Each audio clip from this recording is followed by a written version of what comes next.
Hi, everybody. This is Mike Kai from beautiful Hawaii, pastor of Inspire Church, but also the host of this Leader Lift podcast. I'm really excited because in our last podcast, we got to listen to part A of Dr. Dharius Daniels and his incredible talk that he had. He's one of my favorite preachers right now. He is awesome, incredible content, revelation, but one of the greatest minds that I know of right now. And we're going to listen to part B. Part A was great. Part B, we needed to split this up in two because before we knew it, the team and I, when we were recording this, they said 52 minutes. They couldn't believe that it was done in 52 minutes. But we didn't realize that it actually had taken that long. It felt more like only 25 minutes. That's how good it was. So we decided to do part A. That was the last one. And here's part B.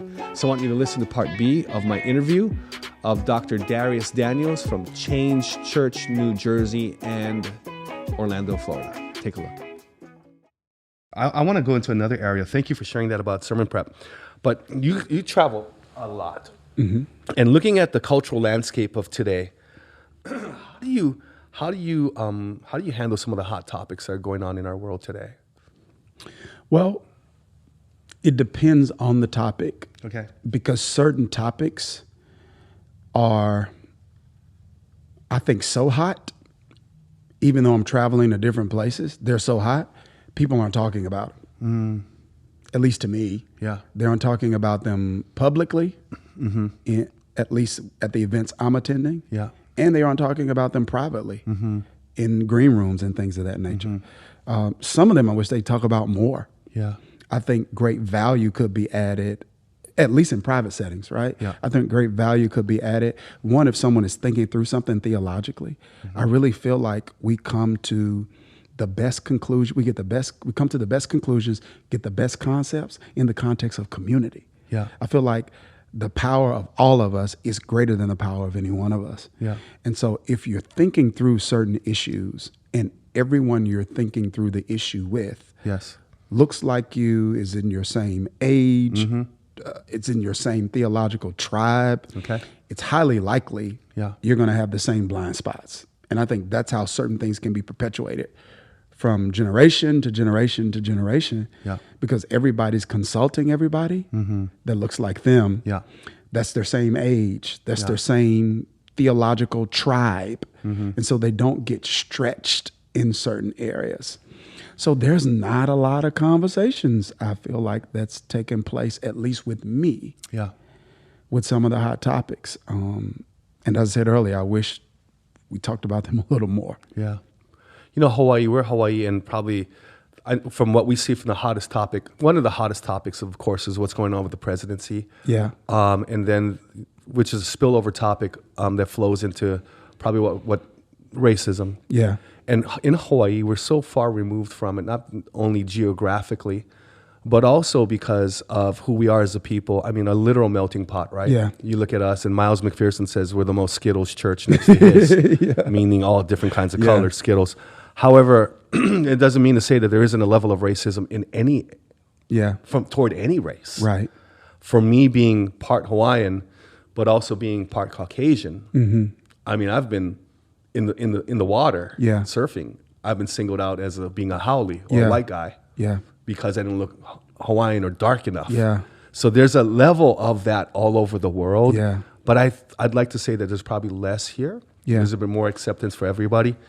But I think one of the biggest things is what's happening and how the conversation around that is very, very important, and how you hit that. Yeah.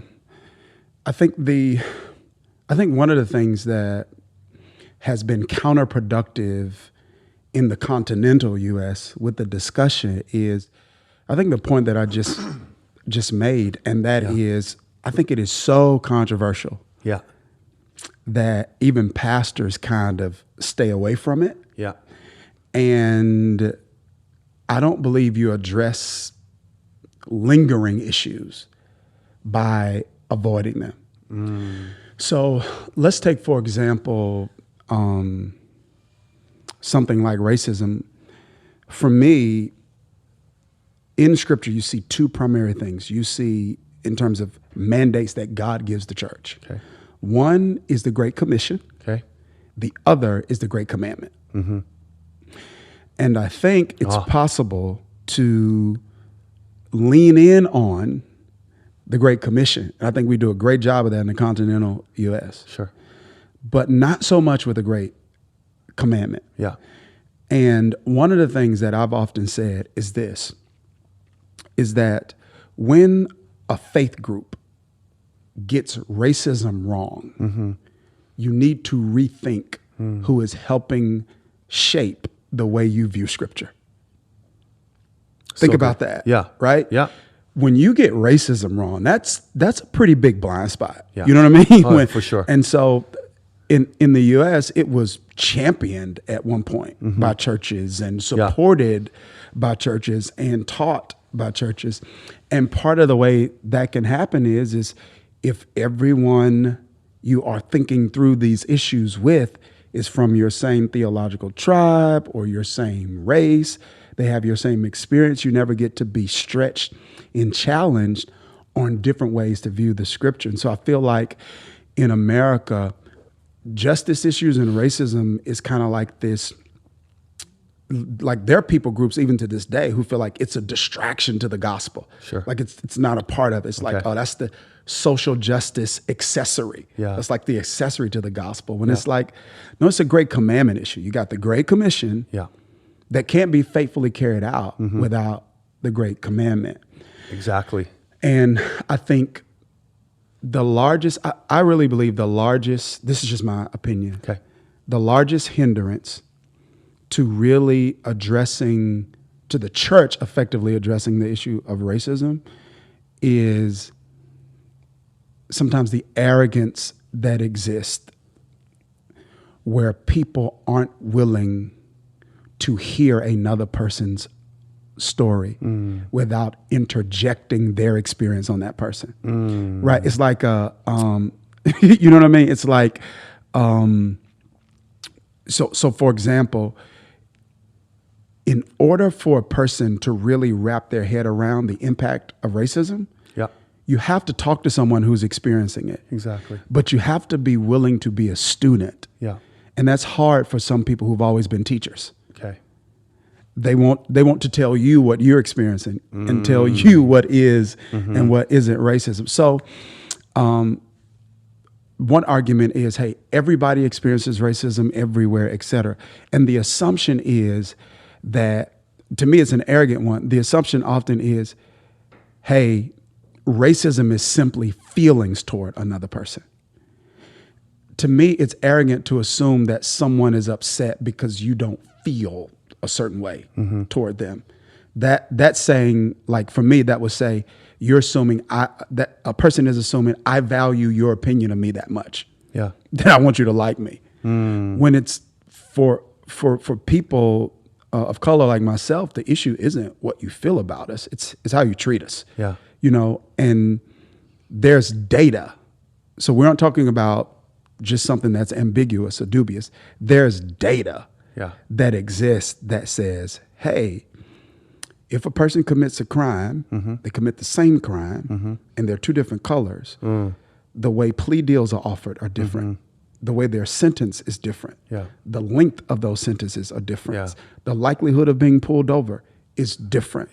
The data exists that says the type of name you have impacts whether or not you get a call back with a resume. We had two major banks who settled cases because there was data that showed people who got the same credit score with the same income were getting different interest rates.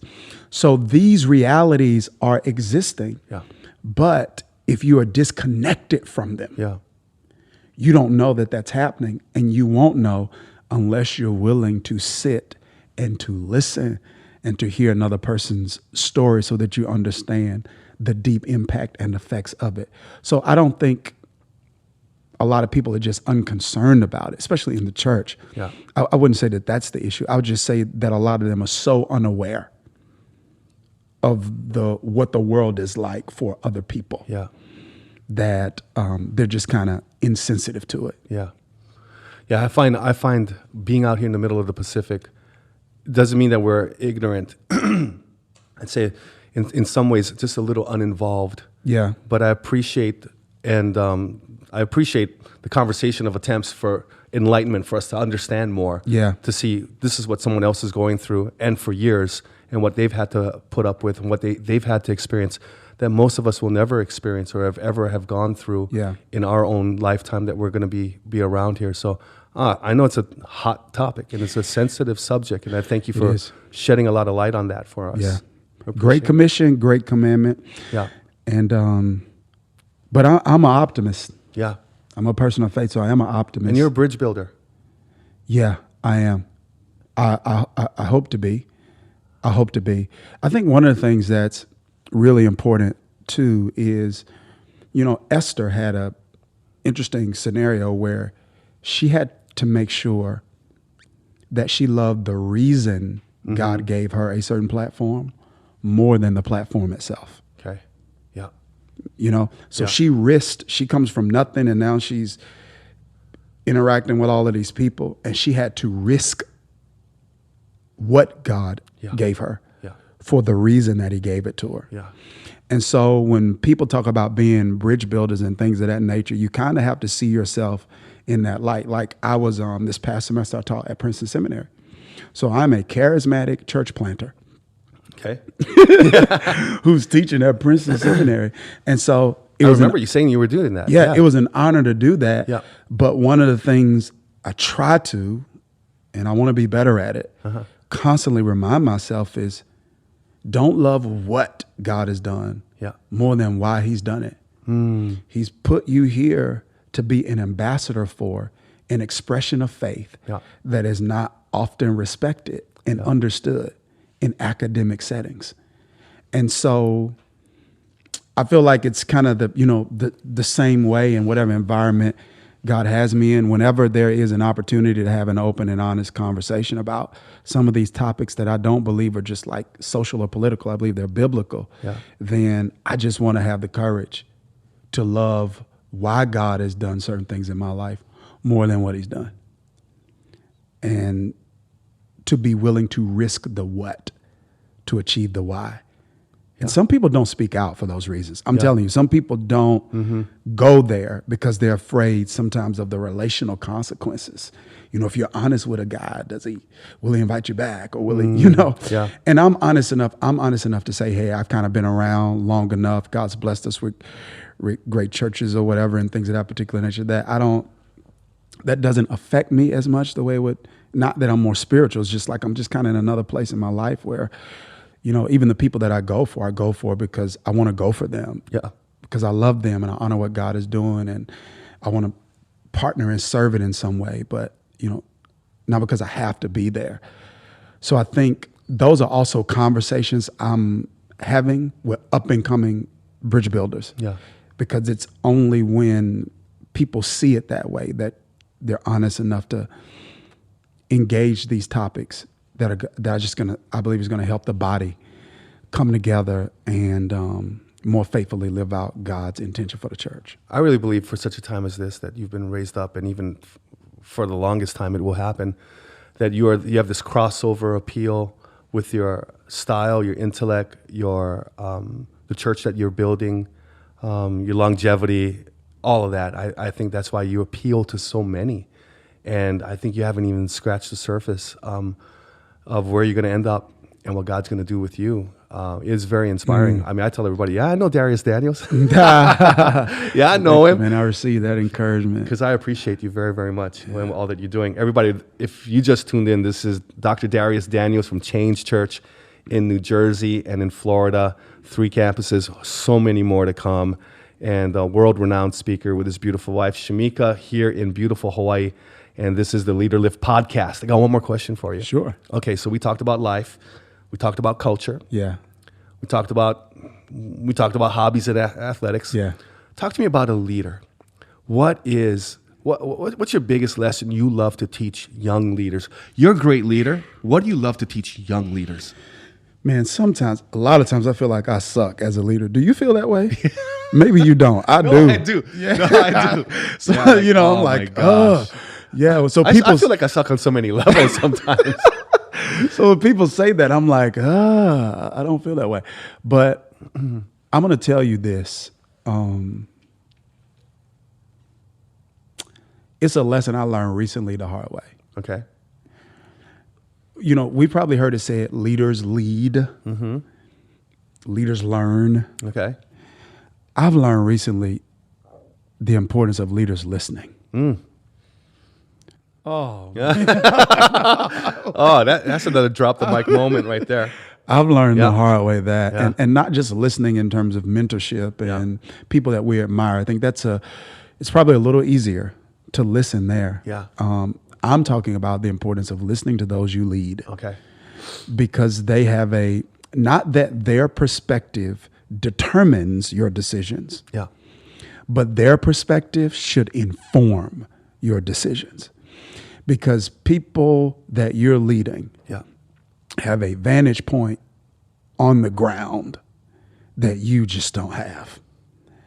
And I have learned the hard way recently about, no matter how intentional you are, the disconnect that can take place, especially when you're leading a church like this, one that's large. You got multiple campuses and sites and many things going on at this.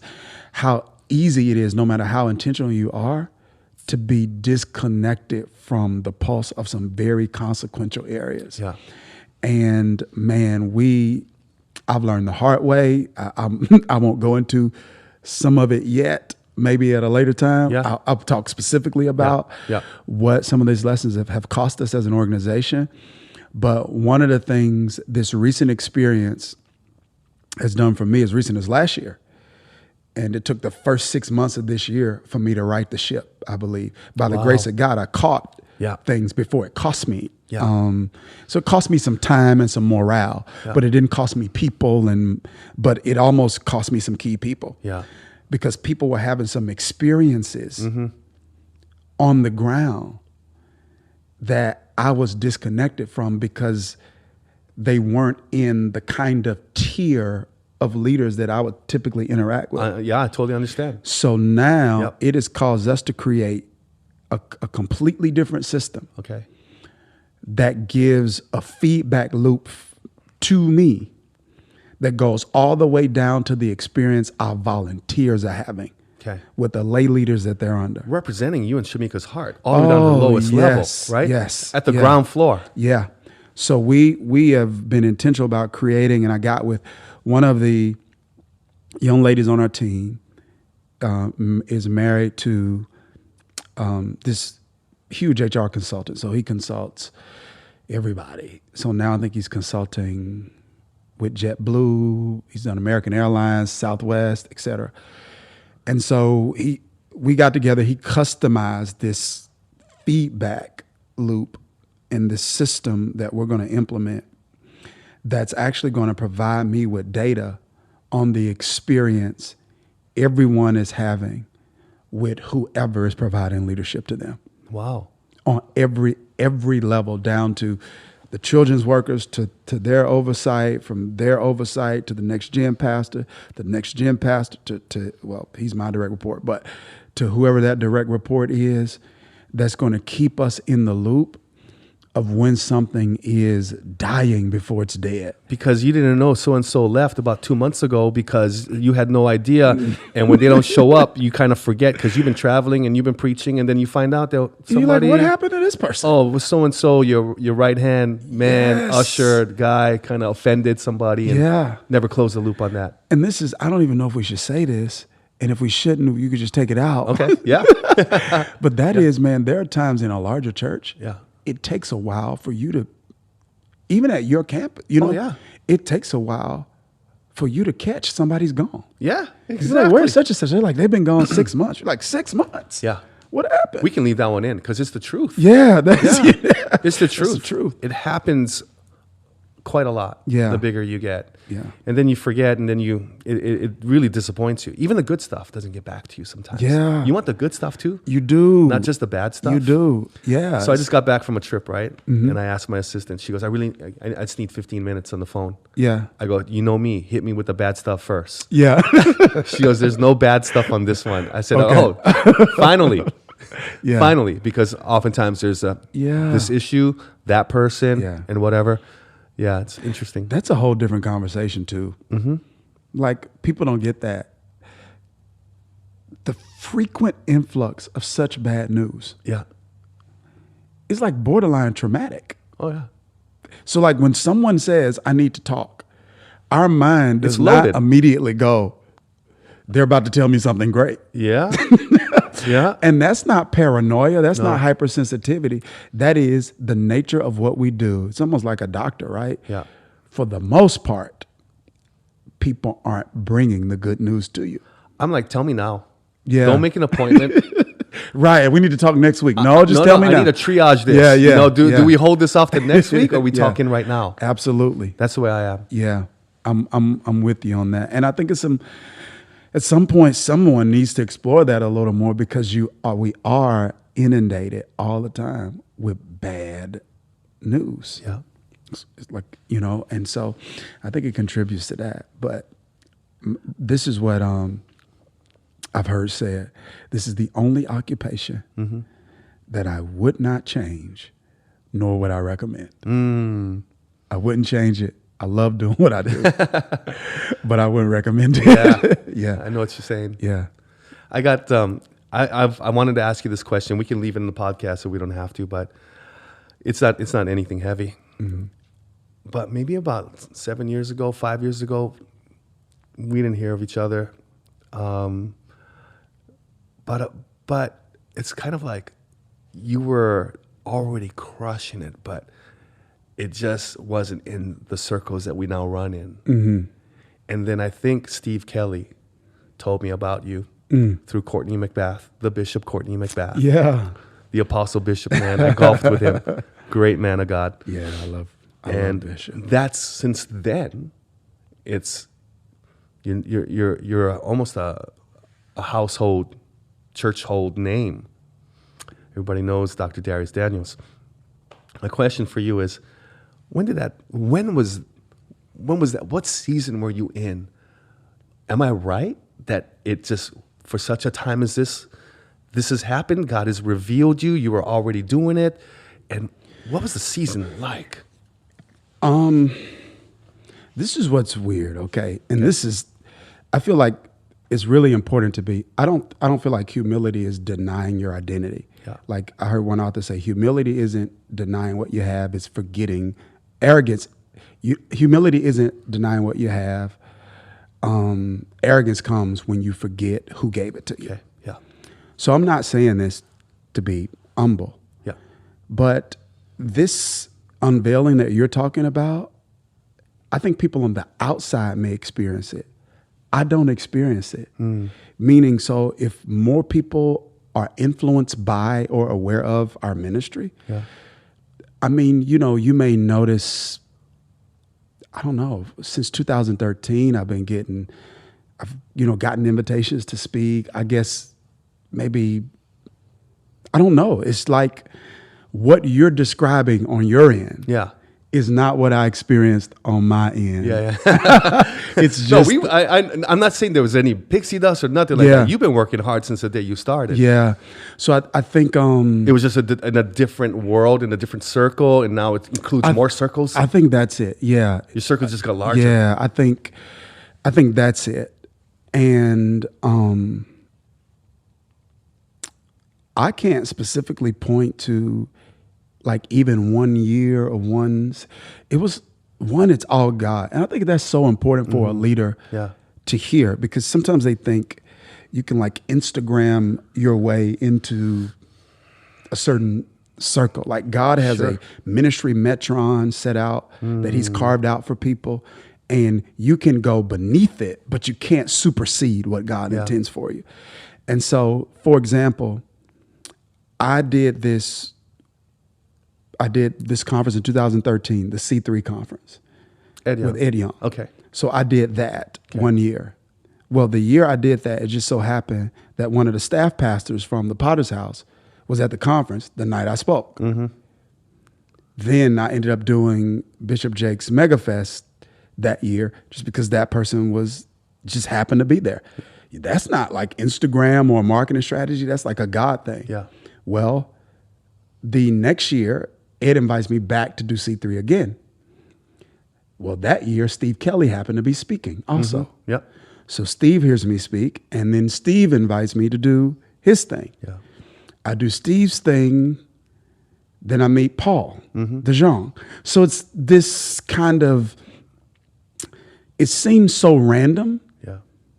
but God by his providence is Yeah. really moving pieces Yeah. together at the right time. And for me, I'm just grateful that certain things that I think when you're younger, you want certain things to happen. Then you kind of get to an age spiritually, I'm not even say naturally, where you don't need it to happen. Yeah. And then when you don't need it to happen, like for you internally or emotionally. Yeah. Like you don't need that to validate who you are. Yeah. When you don't need it to happen internally, God makes it happen. And I think part of the reason is maybe because then he can trust you with it. Yeah. He can trust you to manage it the way he wants you to manage it. Like I'm here because I love you.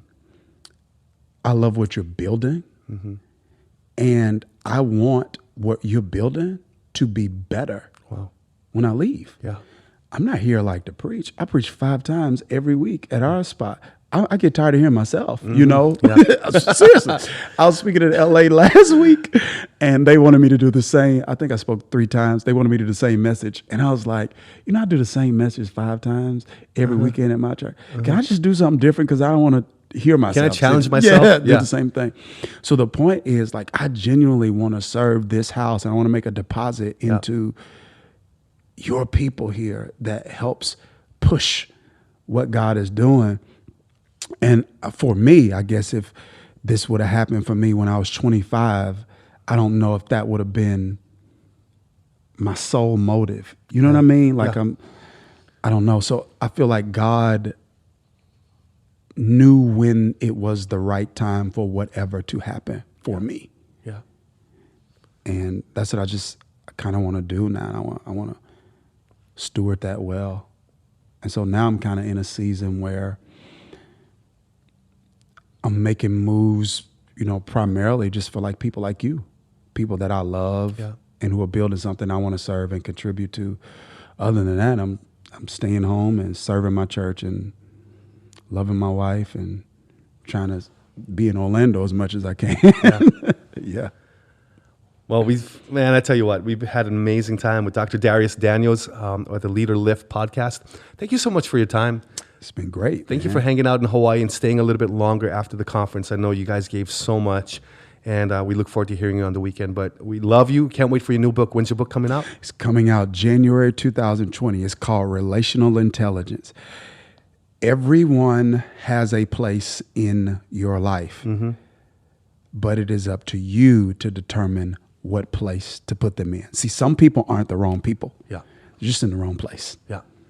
And and so this book is all about putting, not in a negative sense, but in a positive sense, putting people in their place. And it's all the most intelligent person that ever lived is Jesus.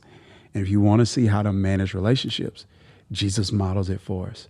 He had 12 disciples, but only 3 went to the Garden of Gethsemane, and only 3 went to the Mount of Transfiguration. Yeah. And he models for us that everybody has a place. It's just not the same place. That's so good. I can't wait till it comes out. Man. Yeah, thank you That's so awesome. much. Also, what's your Instagram? So it's everything is at Dharius Daniels. The key is it's a DHARIUS Daniels, but Facebook and Instagram and Twitter and podcast is Dharius Daniels. YouTube is Dharius Daniels. Okay. Whatever I have is Dharius Daniels. You got to catch him, Dharius Daniels. Yeah, that's a good thing about a weird name. Nobody has it. All right. Thank you, brother. Appreciate it. Love you, man. Hey everybody, thank you for listening to the Leader Lift podcast. If you were impacted by today's message, email us at info@inspire.church or check out my website, mikekai.tv, for more leadership resources through my books, Plateaus and the Pound for Pound Principle. Be sure to check out our Leader Lift YouTube channel and don't forget to subscribe, rate, comment, and share. God bless. And if you enjoyed this leadership podcast, then why not come to Hawaii for a leadership conference called Equip and Inspire Leadership Conference. It's October 9 to 11 in beautiful Hawaii, and it's probably likely that by October your fall leaves are going to turn color. It's going to get a little bit cold, and you're probably not going to see the sunlight for a while, especially living in the Pacific Northwest. So I want to invite you to bring yourself and your teams if you're a pastor, or come by yourself and come meet us right over here in beautiful Hawaii. On the island of Oahu, right outside of Honolulu. I'm looking at Pearl Harbor right down there. It's so beautiful. Come to the Equip and Inspire Conference. I promise you, it'll change your life. I look forward to seeing you there. To register for the Equip and Inspire Conference happening October 9 through 11, 2019, visit us at equipandinspire.tv. We're privileged to have Pastor Jim Laffoon, anointed prophet, Pastor John Cameron from Arise Church in New Zealand, and of course, Pastor Mike Kai, senior pastor of Inspire Church and host of the Equip and Inspire Conference. We hope to see you there.